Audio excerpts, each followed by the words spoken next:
अस्सलाम वालेकुम। Choice news खुसूसी report में आपका खैर मक़दम है। आप हैं editor in chief Choice News Mohammad Mahmood Azhar के साथ। पेश खिदमत है ये खुसूसी रिपोर्ट। हम सब एक हैं।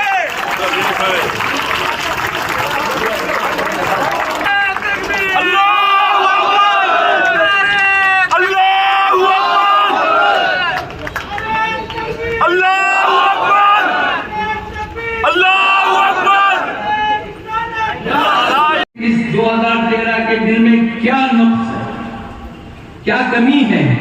हाँ, कोई भी मसूदा अगर उसको बेहतर बना सकते हैं, मगर आप एक सब पूरे लोगों के कंसल्टेशन के बाद ये बिल 2013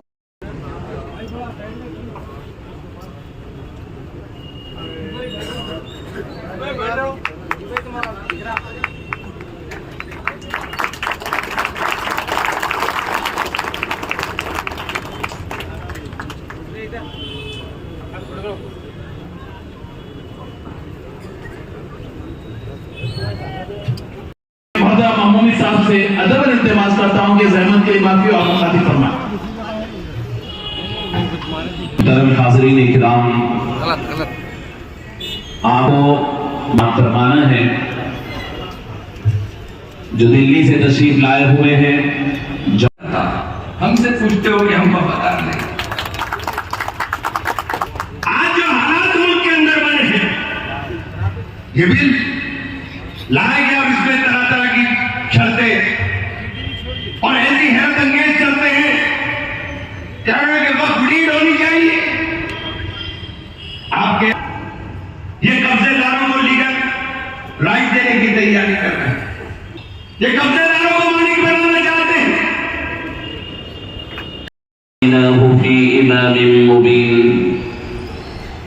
सदक़ल्लाहु मौलाना अल-अज़ीम वक़ाल अल्लाहु तबारक व तआला फी शअनि हबीबिहिल करीम। बोर्ड के मेंबर हैं, गलत तो नहीं कह रहा हूं, तो सारी प्रक्रिया का पालन हो गया। अब कह रहे हैं फिर से आपका रजिस्ट्रेशन होगा, सारे रिकॉर्ड लेके आएंगे। अब कोई 100 साल पहले दान करके चला गया, कोई 200 साल पहले दान कर चला गया। बहुत सारे हिंदू राजाओं ने भी दान किया, आज भी दे रहे हैं, क्योंकि इसमें दान करने में कोई रोक नहीं है। कोई मुसलमान भी चाहे तो मंदिर के लिए दान कर सकता, करते भी है, हिंदुओं ने भी दान किया। अब आप कहां से लेकर आएंगे उनका रिकॉर्ड? 3 बार सर्वे हुआ, 95 के एक्ट में लिखा गया है हर 10 साल में वक्फ की संपत्तियों का पूरे देश में सर्वे होगा, उसका रिकॉर्ड मेंटेन किया जाएगा।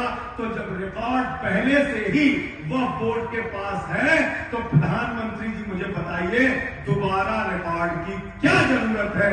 इस संशोधन की कोई जरूरत नहीं है, ये झगड़ा लड़ाने का काम है। अब आप रिकॉर्ड नहीं दे पाओगे तो वहां पर बुलडोजर पहुंच जाएगा। ये बुलडोजर बहुत बेवफा है, इससे सावधान रहना। मुसलमान के घर में चले, हिंदू खुश हो, हिंदू के घर में चले मुसलमान खुश हो, ये नहीं होना चाहिए। क्योंकि मैंने तो देखा है छतरपुर में मुसलमानों के घर में चला, नोएडा में त्यागी जी के घर चला, अयोध्या में हिंदुओं के घर में चला, काशी कॉरिडोर के नाम पे काशी में चला, कई मंदिरों को तोड़ा। और इसलिए आज बहुत अच्छी बात कही मुस्लिम मसला बोर्ड के अध्यक्ष ने, ये लड़ाई हमें लड़नी तो है, लेकिन ये लड़ाई कानून के दायरे में रहकर लड़नी है और सबको एक साथ लेकर लड़नी। मोदी जी की सरकार वक्फ बिल संशोधन बिल लेके आ रही है, इस पे आपके क्या विचार हैं? मैंने कहा ये उसी तरीके से है कि तू कौन मैं खामखा।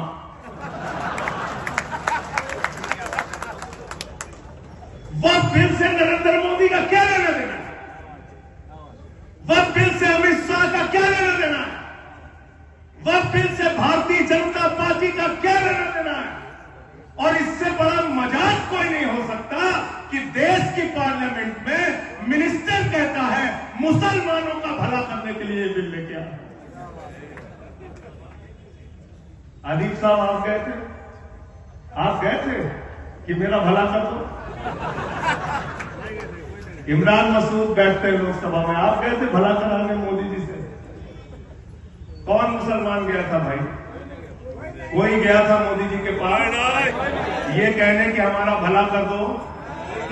अरे मुसलमानों को उनकी हालत पे छोड़ दो मोदी जी, भला करना तो दूर, जैसे हैं वैसे ही रहने दो तो सुकून से रहेंगे। केवल भला करने के लिए वो कहते हैं कि हमारे मामले के अंदर मदाखलत होती है, आपके मामले में मदाखलत होती है। इनकी सिर्फ चंद बातें आपके सामने रखकर मैं अपनी जगह में, जब हुकूमत ही लोगों को गुमराह करे तो उस हुकूमत को क्या कहते हैं? धोखेबाज हुकूमत। आज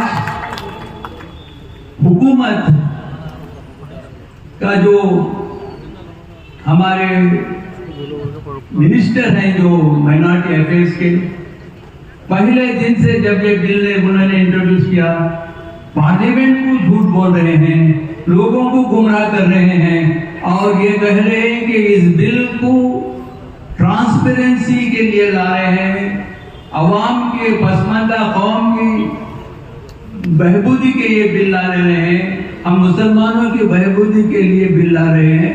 ये धोखा जैसे इनके हर लफ्ज में धोखा है। कहीं इसमें एक लफ्ज दिखाएंगे पसमानदा लोगों को फायदा होगा जो उन्होंने इंट्रोड्यूस किया। जिम्मेदारी से गुफ्तगू करने वालों का भी इसमें हिस्सा है। वाज़ेह तौर पे आप बात सुन ले।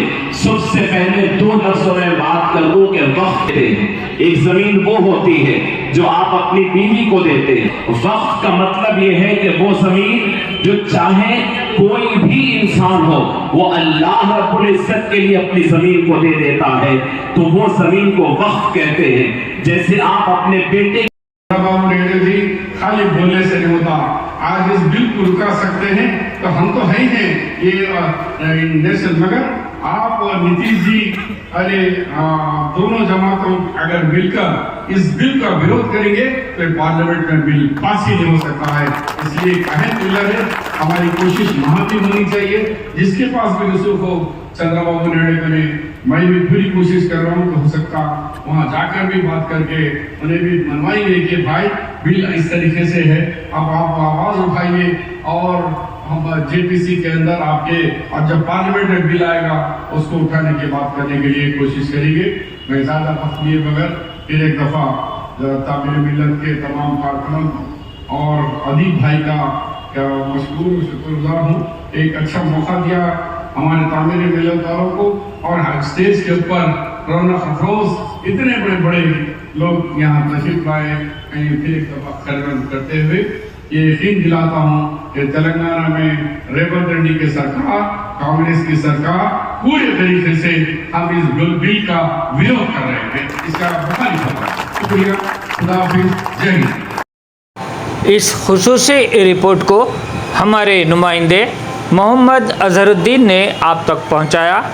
अब editor in chief Choice News Mohammad Mahmood Azhar को इजाज़त दीजिए।